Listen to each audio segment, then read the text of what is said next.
Trust me, man, it's terrible in there. The youth, when you were signing autographs and taking pictures, stay completely away from the whole jail life, the whole jail scene. Yeah, trust me, man, it's terrible in there, and I wouldn't wish that on nobody. I wouldn't wish prison on anybody. Trust me. So I want the kids to stay away from that. What would you think your worst day in prison was like? Is this like just having to work against your will? What is like what are like some of the things that they would be facing?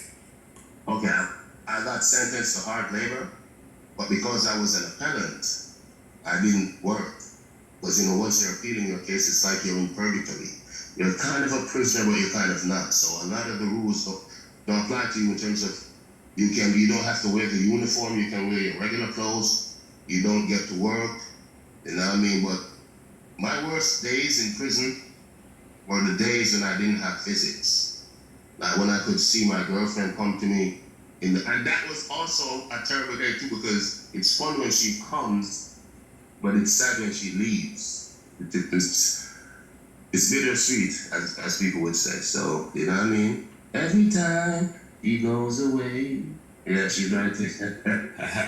What was your reaction when you found out that it was official? Vybz is gone. Even now I haven't processed it.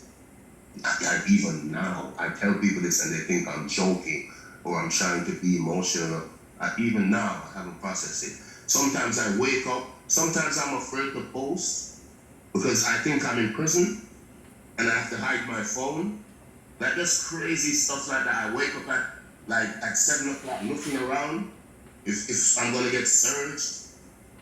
Sometimes when I hear a key, I'm like, yo, because the officers, they shake the key in the morning when they're coming to check them off there. So I'm still going through a lot of that, man. Trust me, I'm grateful to be out, but I still haven't processed it in that way, man. And every day I have to pray to God. I was in prison. I prayed, I'm like, God, if you get me out of this place, I will never stop calling your name. I will never stop praising you. Trust me, man. But I'm still in that mindset and I'm working on it. It's mental. Yeah, man, it's very mental. Mental damage, man, and mental health. Black people don't like to really talk about it, but it's a real thing. I'm telling you. What was like the biggest, mind-blowing difference? That's easy. The infrastructure of the country, like roads, highways, all that stuff wasn't there when I went in. And also the internet. The internet has changed dramatically. Now, as a matter of fact, when I was going in, the internet wasn't even a thing. It was just YouTube, Facebook, that's it. So those two things are the biggest differences I see when I got out. I'm like, yo, wow. Quickly, and I adapt. So, right now, in Jamaica, I have one of the biggest followings on TikTok. And my Instagram is growing steadily. When I came out, it was 1.2. 1.1. Now it's like 3 something or 2.8. So, and it's only been a month. So, the progress is good, steady and good. Songs being integrated into the TikTok culture, like you said, the internet wasn't around, but it's really combining generations of music fans. I'm telling you, man, the kids, trust me, the kids. To be honest, I'm pleasantly surprised by the love I get from the teenagers, the 15-year-olds, the 16-year-olds. It's amazing. It goes to show that once you do good music, it will last forever. Bob Marley died like 40 years ago, and that man is still legendary at number 1 on the iTunes chart. Yeah. We have a joke that we as entertainers now, we have a joke that says, every time you go on iTunes, reggae charts, Bob Marley's at number 1 looking at us like this. So he doesn't, trust me. So it's good that the kids are gravitating toward my music. Feels amazing. How long did you wait when you got out of jail to hit the studio? That's the thing, I haven't hit the studio. I hit the Kim, which is what we call the gym in Jamaica. It's a personal joke between entertainers. We don't go to the gym, we go to Kim, blah, blah, blah. Yeah, what's it, white me, baby? Yeah. Yeah, but yeah, so I've only been to the gym and I've been to just eating better. I don't eat a lot of red meat that I used to. I'm drinking roots in Jamaica. I'm sure you know what roots is. So even right now I have a glass of roots drinking. I mean, it looks awful and it tastes awful, trust me. But it's good for me, so Yeah, that's what I'm feeding on right now. What was your prison diet like? I mean, I can't imagine that you guys had a lot of healthy options. I mean, no, but we could get anything. Well, I could get anything I wanted because Or a boss. I'm exactly, but. Nah, and I was, trust me, I'm in terrible shape right now because actually I was overindulging in food in prison. It was my way, that was my escapism. You know what I mean? To just eat. When I came out, my belly was this big, like my lawyer's belly. And yeah, so now I'm working to get it off. So yeah. What do you think of today's music? Doesn't seem like, dancehall is really on the forefront. It seems like Afrobeats maybe have taken over. I mean, from time to time, I mean, dancehall music is shining, then it has a time when it kind of dims a little, then it goes back on high beam.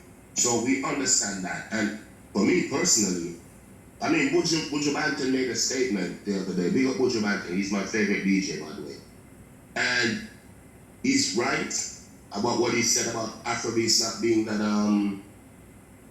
that deep, that kind of revolutionary music. But then I think DJ Ems, I can't remember her name, or Thames, she explained that it was all escapism music, it's fun music, it's dancing music. So the point I'm trying to make is every genre has its space. Every genre has its space, so we can all coexist together. And dancehall music now is being run by the kids, so I mean, I would give them some time to find themselves, to come into themselves, and then understand the difference between the local market and the international market. So I would definitely give them a few years. But there are a lot of promising stars in Jamaica, so you know what I mean, I don't have anything bad to say, because they're still growing. But you were still managing and releasing music from prison, were you not? That's all I could do. I didn't have any, that gave me my motivation. You know, I figured out how to record. I did it on my phone with my mattress, because they give you an old mattress. So I had to cut the covering off the mattress to make it flexible. It's crazy. Wrap it around my head and record and send it out.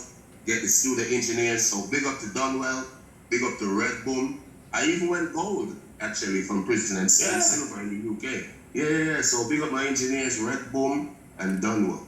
I'm an artist. Fundamentally, I have to do art. I have to record. I figured out how to do it because a lot of, at one point, all the songs, because I used to record a lot of songs before I got arrested, all those songs were released. So we didn't have anything in our archives. So I had to figure out a way to record. And trust me, I did, thank God. And it was amazing. At first, it was very tedious. It was very hard because I didn't figure out how to use the mattress. So a lot of the early songs, they sounded metallic and they sounded that you could hear the echo. You could hear the officers outside. So it was crazy. So we figured it out, and yeah, the rest is history, as I said. So that's lit. How long do you think until you get back to performing and getting back to your regular self, or is it just a day-to-day situation? Okay, I have a concert December 31st in Jamaica. That's the first concert. It's called Freedom Street. And that's what I'm working towards now, like getting fit, getting healthy.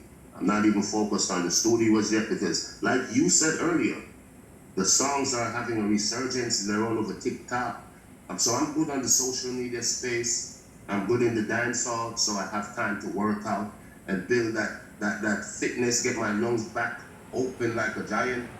Then I'm hitting the studio. Hopefully before the concert, I can hit the studio and then start putting in the work. But I have a studio set up in my house anyway. My kids did it.